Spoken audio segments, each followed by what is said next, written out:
Alright, so to paint a picture for you guys, this story takes place back in the fateful year of 2024, when I was still working at my first retail job. But for a bit of context, at this particular job, I wasn't just stocking shelves, or working in the stock room, or freaking greeting people like how they do at Walmart. I was actually a supervisor for the customer service department. So for me, this wasn't just some shitty part-time job that I would eventually drop once summer ended or something. This was pretty much my life until I figured out what I wanted to do long term, because I literally had no idea what the fuck I wanted to do. So best believe I took this job extremely seriously. So much so that I basically had a perfect record and eventually gained the trust and respect of pretty much every manager or lead who was above me, even including some of the people from corporate. But even though my record was damn near perfect, and even though I proved time and time again that I was a reliable worker and just an amazing person overall, it didn't make me untouchable or anything like that.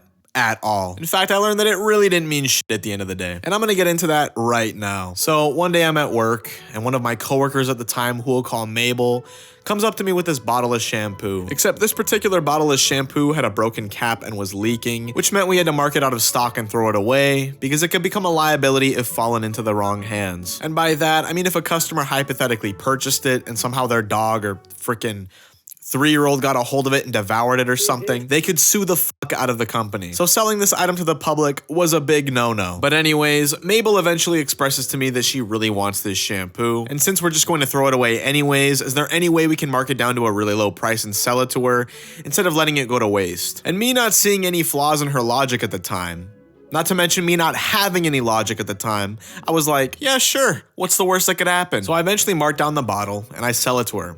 Except, for whatever reason, I didn't just knock a couple bucks off the original price, which was $24.99.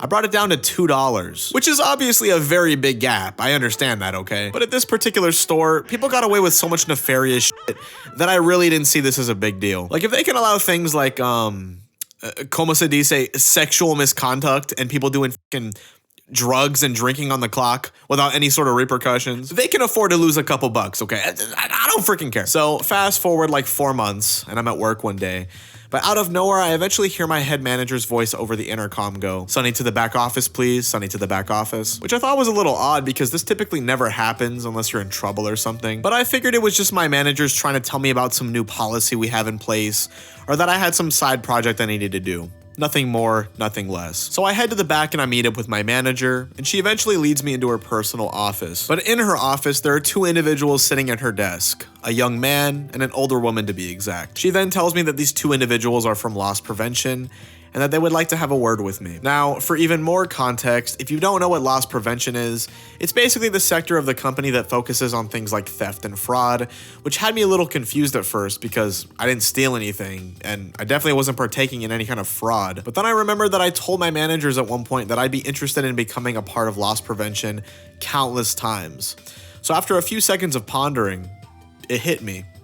This must be a job interview. And best believe I was through the roof once I came to that realization, okay? Because I started daydreaming about all the money I was gonna be making, about how I was gonna stop thieves from stealing merchandise and be just like Batman, about how I was finally gonna get health insurance because they never gave me any when I was a supervisor. This was gonna be great. So once again, I'm now alone in this room with these 2 loss prevention agents, and the woman eventually introduces herself to me as Claire, and the guy introduces himself to me as Adrian. And for about 15 minutes, Claire starts asking me a bunch of different questions about myself, like how long I've been working with the company for, do I like working there, what do I like to do in my free time, like regular interview questions, you know? And needless to say, it was a very pleasant experience at first because Claire had this very warm and friendly vibe about her, and I felt very comfortable talking with her. But after about 15 minutes, Claire eventually moves on from asking me about myself, and she starts telling me a little bit about what her job is within the company. She starts telling me about how she's basically a loss prevention investigator and how it's her job to keep track of things like theft and fraud, like I said before,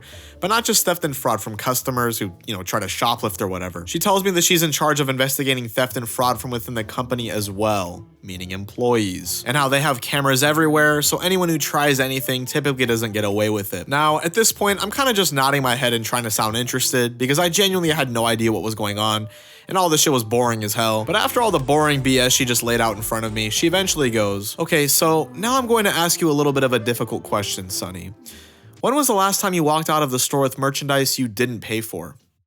And as soon as she says this, I go completely silent because I truly had no idea why she was asking me this. Because in the 4 years I worked there, I had never stolen anything. Hell, I never even got close to stealing anything from there, okay? So naturally, I tell her in a very confused tone that I've never stolen anything before, and she goes, "Very good. I've watched countless hours of footage of you, and you've never stolen anything. Thank you for being honest about that. Now I'm going to ask you another difficult question.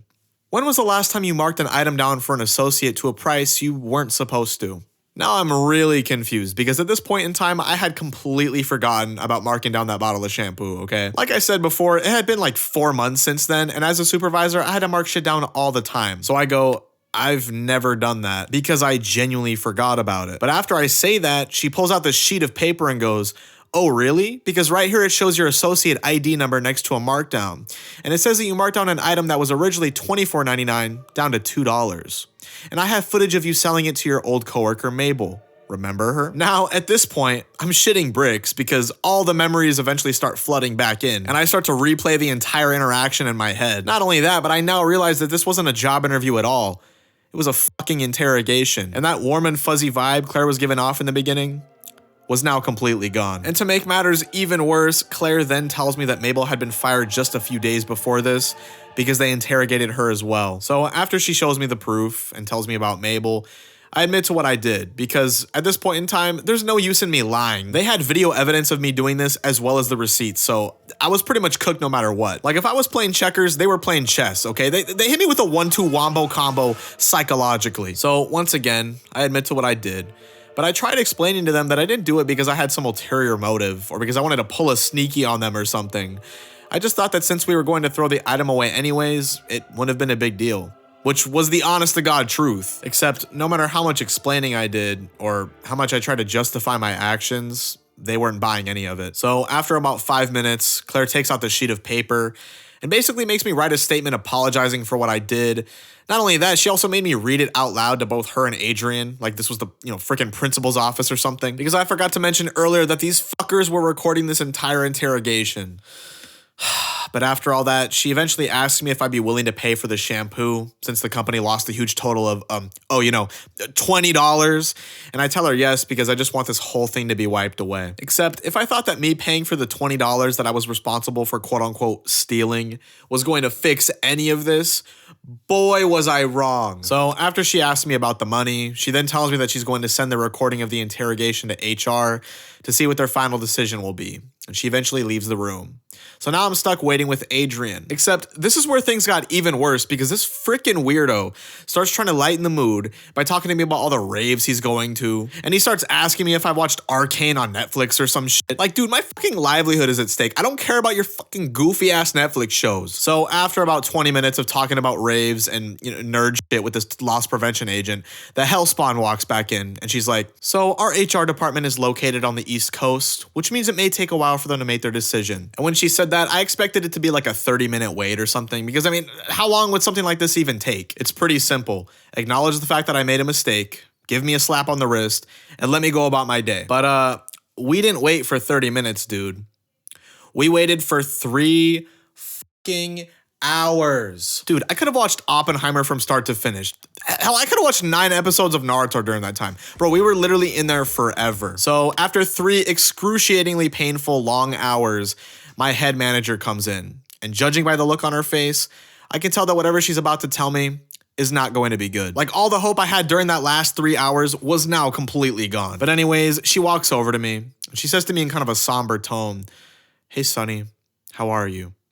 Do you have any questions?" And I go, "No, not really." Because I already knew what the fuck was going to happen. So after I say that, she takes out 2 envelopes full of money and she starts counting it in front of me on the table.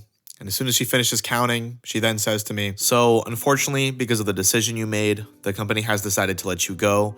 You're still free to shop here. You can still come by and say hello, but you will not be working for this company anymore. And the money you said that you would pay back for that shampoo has been deducted from your final pay." Motherfucker. So after she says that, I look at her. I look at the Hellspawn. I look at Adrian's goofy ass. And then I look down at my name badge and I go, "Well, I guess I won't be needing this anymore." So I slid it across the table. I walked out the door and I left. But as I was exiting the store, I started thinking about all the time I spent there, working, grinding, becoming the man I always wanted to be, thinking about all the opportunities I could have had, as well as the friends and all the memories I had made along the way. And as much as I didn't want to acknowledge this, I accepted the fact that those days were now over. I made a stupid mistake, and all that matters is the future now. And after I walked out of those automatic doors into the parking lot, I never turned back. Nah, I'm just kidding. I still go there to buy underwear sometimes because it's super cheap, but yeah, frick that whole establishment and that demon from hell named Claire. Claire, if you're watching this, I hope you get every disease known to man and maybe even sorta kinda get hit by a truck or something. And oh yeah, Adrian, if you're somehow watching this as well, get some better taste in TV shows for the love of God and pick up a Bible or something instead of going to raves every weekend.